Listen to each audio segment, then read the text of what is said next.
দর্শক অবশেষে অপেক্ষার অবসান ঘটিয়ে পিএসএলে অভিষেক হলেন তানজিদ হাসান তামিম।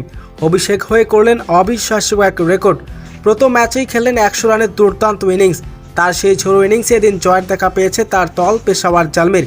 তানজিদ তামিমের চোখ জুড়ানো ব্যাটিং, তামিমের এমন পারফরমেন্স দেখে প্রশংসায় ভাসিয়েছেন অধিনায়ক বাবর আজম। দর্শক এদিন কোয়েটা গ্ল্যাডিওলার্স টস জিতে আগে ব্যাটিং করতে নেমে নির্ধারিত 20 ওভার শেষে সবকটি উইকেট হারিয়ে 190 রানের বড় লক্ষ্য দাঁড় করায়। সে লক্ষ্যে তারা করতে নেমে শুরু থেকে উইকেট হারাতে থাকে পেশাওয়ার, যেখানে ব্যর্থ ছিলেন বাবর আজম। যখন অন্যরা ব্যাট হাতে ব্যর্থ, সেখানেই চমক দেখান তানজিদ তামিম। ম্যাচের এক পর্যায়ে প্রতিপক্ষ যখন চাপ তৈরি করার চেষ্টা করেছিলেন, ঠিক তখনই তানজিদ তামিম নিজের দায়িত্ব কাঁধে তুলে নেন এবং ইনিংসটাকে বড় স্কোর নিয়ে যান। ফলে ম্যাচের নিয়ন্ত্রণ পুরোপুরি চলে আসে তাদের হাতে।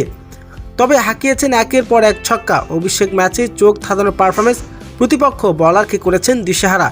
তানজিদ তামিম এদিন করেছেন 100 রান, মোকাবেলা করেছেন 40 বল। তার সেই জোড়ো ইনিংসে এদিন জয়ের দেখা পেয়েছে তার দল পেশাওয়ার।